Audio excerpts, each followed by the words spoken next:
शुभ सकाळ मुलांनो, गुड मॉर्निंग.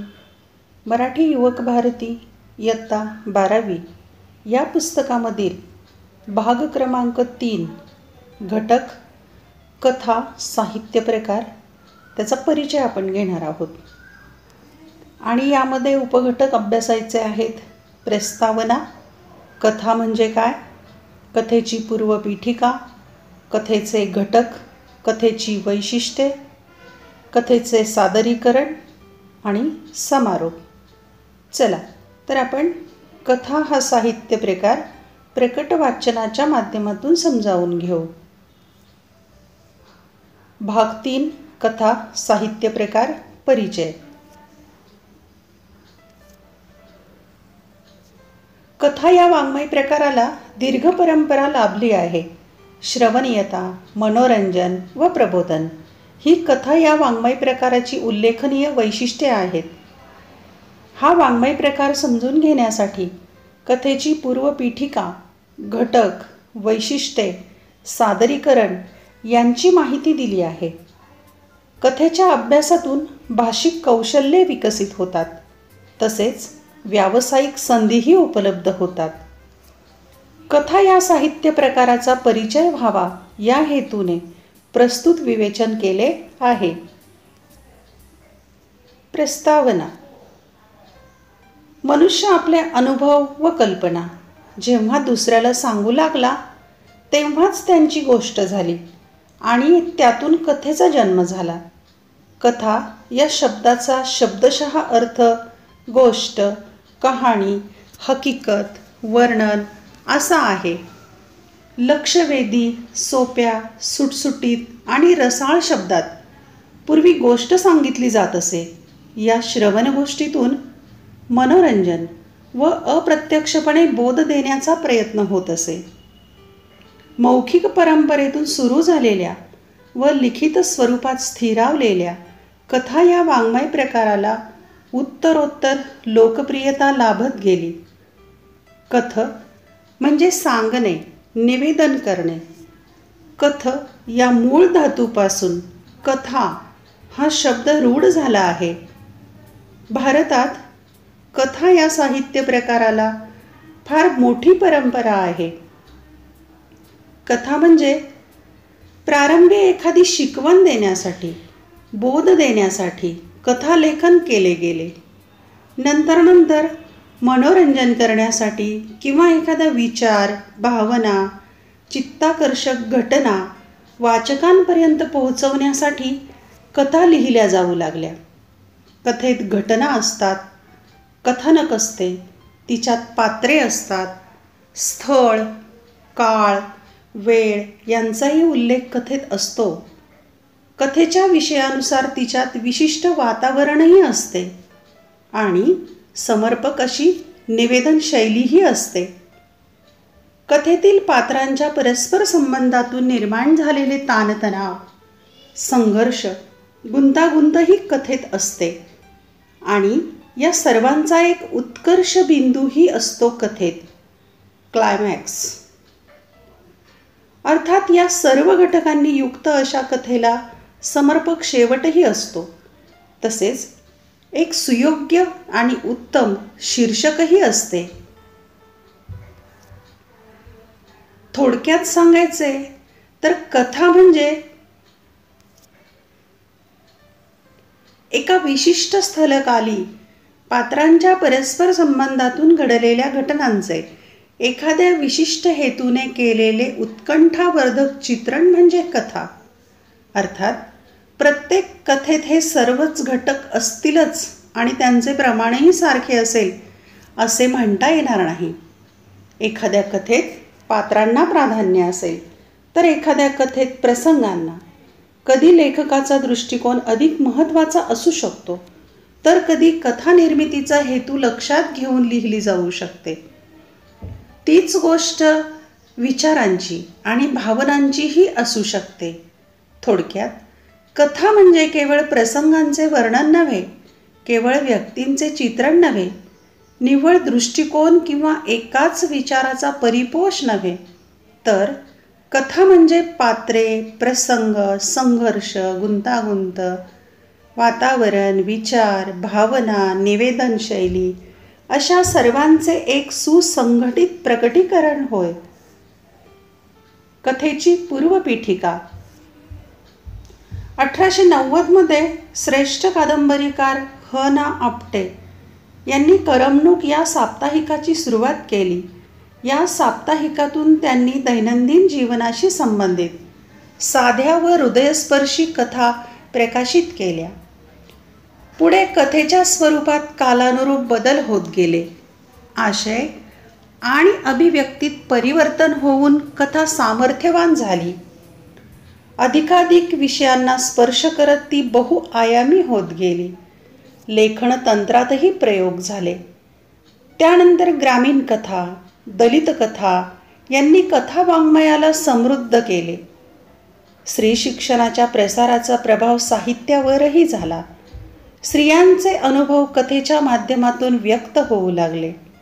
त्यामुळे एकूणच कथेचा प्रवाह आणि आशय दोन्हीही वृद्धिंगत होत गेले.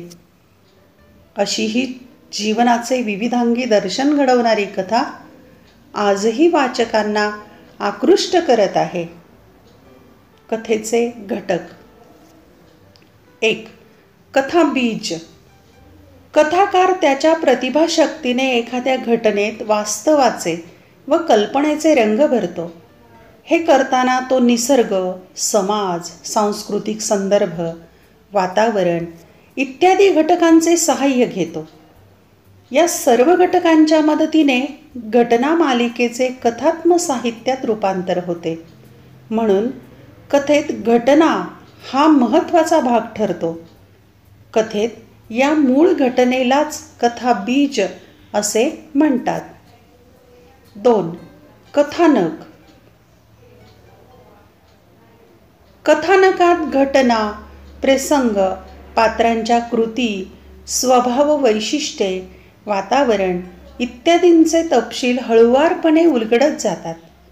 कथेत कथानकातील घटकांचे एकत्रीकरण केले जाते.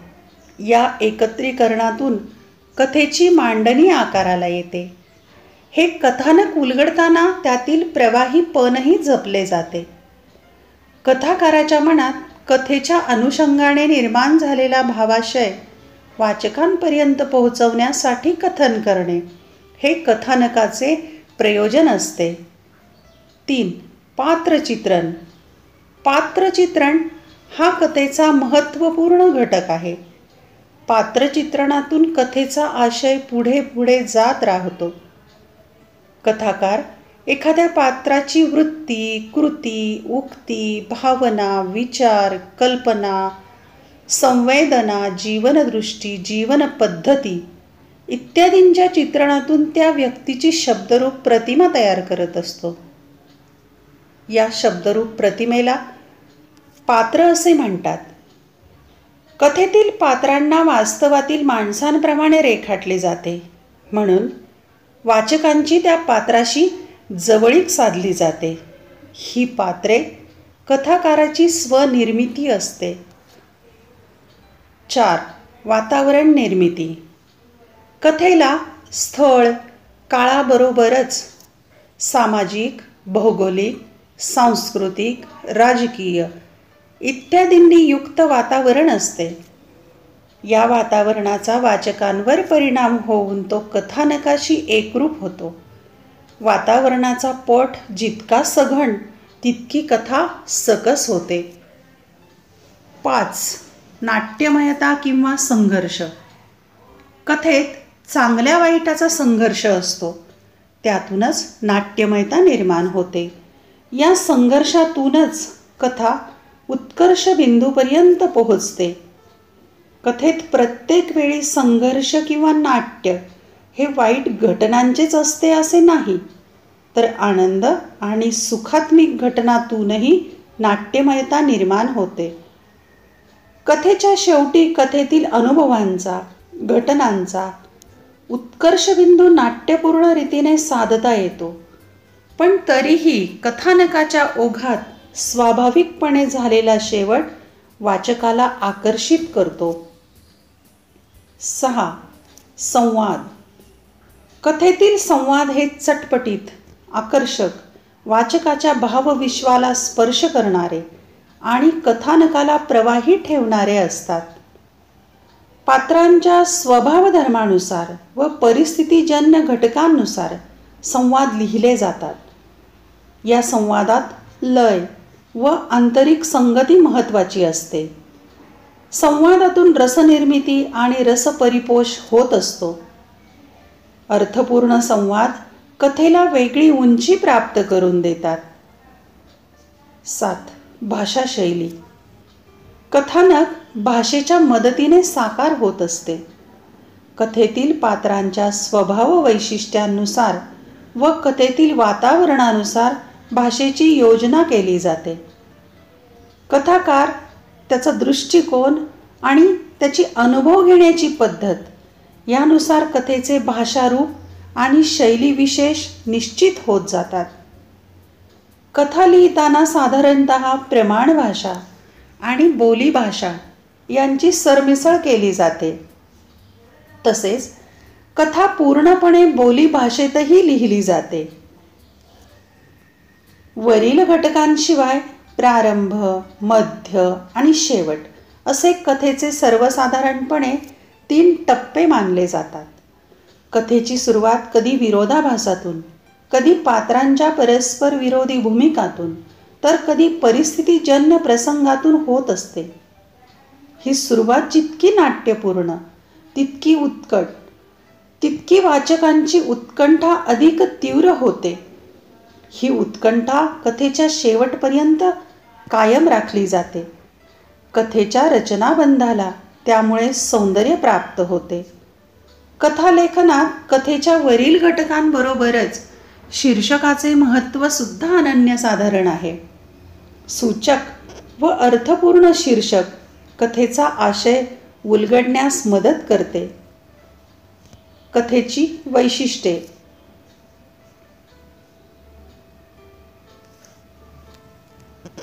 मराठी भाषेचे कलादालन खूप समृद्ध आहे. ते विविधतेने आणि गुणवत्तेने नटलेले आहे. त्यामुळेच मराठी कथा अनेकविध वैशिष्ट्यांनी परिपूर्ण झाली आहे. 1. कथा मनोरंजन करते. मराठी कथा विलक्षण मनोरंजक आहे. तिची खुमारीच मोठी न्यारी आहे. मराठीत सर्वात जास्त वाचला जाणारा साहित्य प्रकार म्हणजे कथा होय. दिवाळी अंकामध्ये कथेला मानाचे पान दिले जाते. ते तिच्या मनोरंजकता या वैशिष्ट्यामुळे.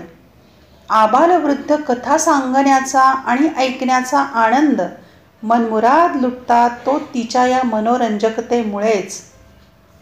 मनोरंजनाची कितीतरी अत्याधुनिक साधने, उदाहरणार्थ TV वगैरे खूप नंतर उदयास आली.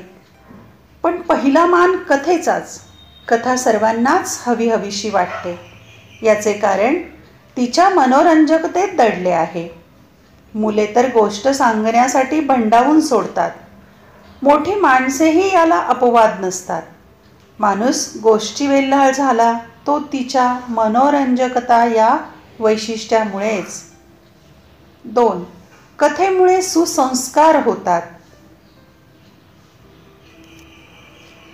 मनोरंजकतेप्रमाणेच मनावर संस्कार करण्याची ही जबरदस्त ताकद कथेत असते. कथेच्या माध्यमातून मूल्य विचार रुजवता येतात. कथा प्रेरणा, स्फूर्ती, बोध, ज्ञान देते. मानवता, सत्य, समता, न्याय, स्वातंत्र्य, बंधुभाव, औदार्य, धैर्य, श्रमनिष्ठा, संवेदनशीलता, दया, सहकार्य अशा कितीतरी मूल्यांचा संस्कार कथा करते. मानवी मूल्यांची कदर करणारी आदर्श व्यक्तिमत्वे कथा वाङ्मयात जागोजागी आढळतात. सामान्य माणूस प्रसंगी आभाळा एवढा मोठा कसा होऊ शकतो हे एखाद्या बोधकथेच्या माध्यमातून वाचकांच्या मनावर ठसवता येते.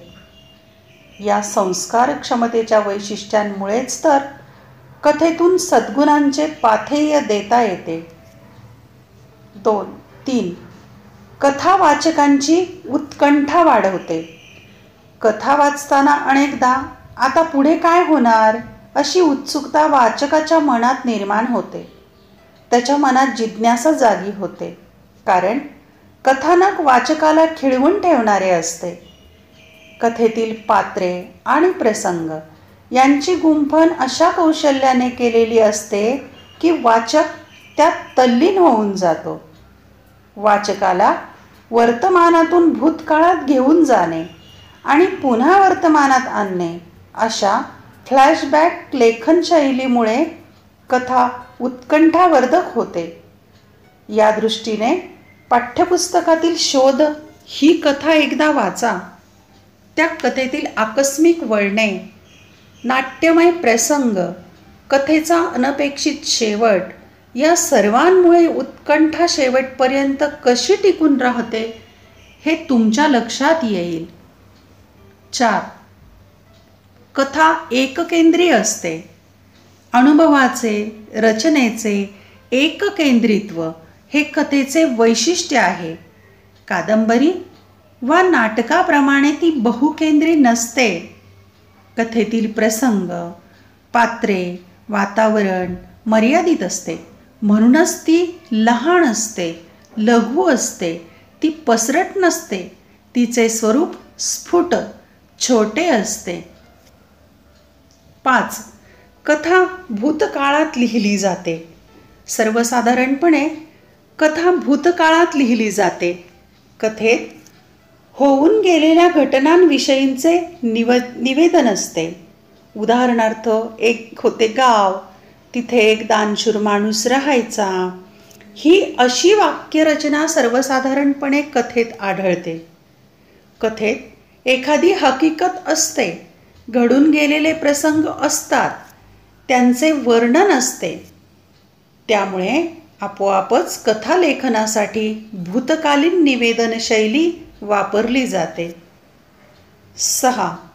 कथेच्या माध्यमातून जीवनाचा वेध घेतला जातो. कथा मानवी जीवनाचा थेटपणे वेध घेते. ती जीवनस्पर्शी असते. राजाराणी असो वा एखादा टॅक्सी ड्रायव्हर, नर्स असो वा गावातला लोकसेवक, त्या प्रत्येकाच्या जीवनातील घटनांचा, भावभावनांचा, वैचारिक उलथापालथींचा धांडोळा घेण्याची ताकद कथेत असते. कथेला एकही जीवनविषय वर्ज्य नाही.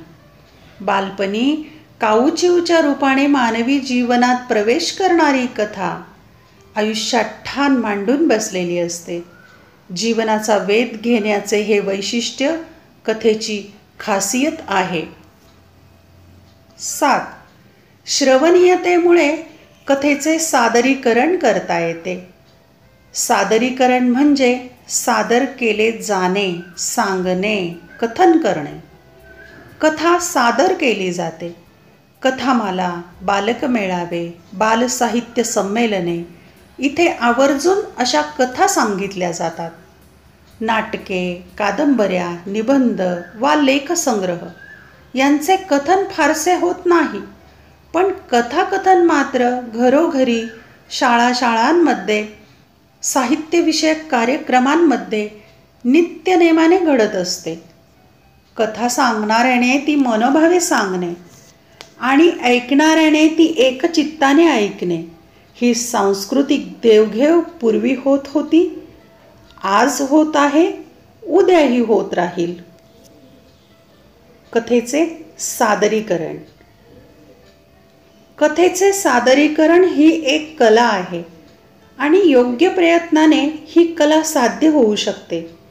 विविध प्रकारच्या कथांचे मूक वाचन, प्रकट वाचन करण्याचा सराव, विविध कथा लेखिकांची लेखन शैली समजून घ्यायचा केलेला प्रयत्न, भाषेची जाण, शब्दोच्चार आणि सादरीकरण कौशल्ये यामुळे कथाकथनाचे तंत्र अवगत होऊ शकते. अलीकडच्या काळात कथाकथन क्षेत्रात अनेक व्यावसायिक संधी उपलब्ध होत आहेत. कथा अभिवाचनाचे कार्यक्रम विविध निमित्ताने रंगमंचावरून सादर केले जात आहेत. आकाशवाणी, दूरदर्शन या लोकप्रिय माध्यमातून सादर केले जाणारे कथाकथन अधिकाधिक लोकांना आकर्षित करत आहे. या पार्श्वभूमीवर कथा सादरीकरण हा पैलू लक्षणीय ठरतो. अभिवाचन.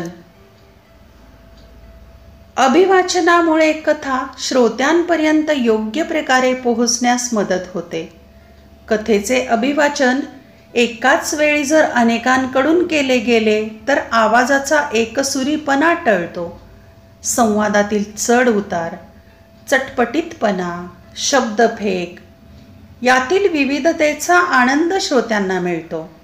कथेतील घटना, प्रसंग, व्यक्तिरेखा यांचे आकलन होण्यास मदत होते. कथा वाचनाला जर पार्श्वसंगीताची, प्रकाशयोजनेची, नेपथ्याची जोड दिली तर ते अभिवाचन श्रोत्यांवर चांगला परिणाम करते व दीर्घकाळ स्मरणात राहते. कथाकथन. कथाकथन करणाऱ्या व्यक्तीला भाषेच्या ज्ञानाबरोबरच वाचिक अभिनयाचीही थोडी जोड द्यावी लागते. त्यामुळे कथाकथन उठावदार होते. कथाकथन करणाऱ्याला शब्दांच्या माध्यमातून पात्रांना जिवंत करायचे असते. कथाकथन करणाऱ्या व्यक्तीला कथा सादर करायची असल्याने कोणताही लिखित मजकूर त्याच्या हातात नसतो. श्रोत्यांशी संवाद साधत, त्यांचा प्रतिसाद घेत, लेखकाच्या मूळ संहितेला धक्का न लावता पण परिणामकारकरित्या ती श्रोत्यांपर्यंत पोहोचवायची असते. कथेची निवड करणे फार महत्त्वाचे व तितकेच जबाबदारीचे काम असते. कथा सादरीकरणाचा कालावधी व श्रोत्यांचा अवधान काळ यांचे भान कथा सादरीकरणात ठेवावे लागते. कथा ही संवादातून खुलत असल्याने शब्दफेक, प्रभावी उच्चारण, स्पष्टता आणि शब्दांचा गर्भितार्थ श्रोत्यांपर्यंत थेट पोहोचवणे हे एकाच वेळी कौशल्यपूर्ण व आव्हानात्मक असते.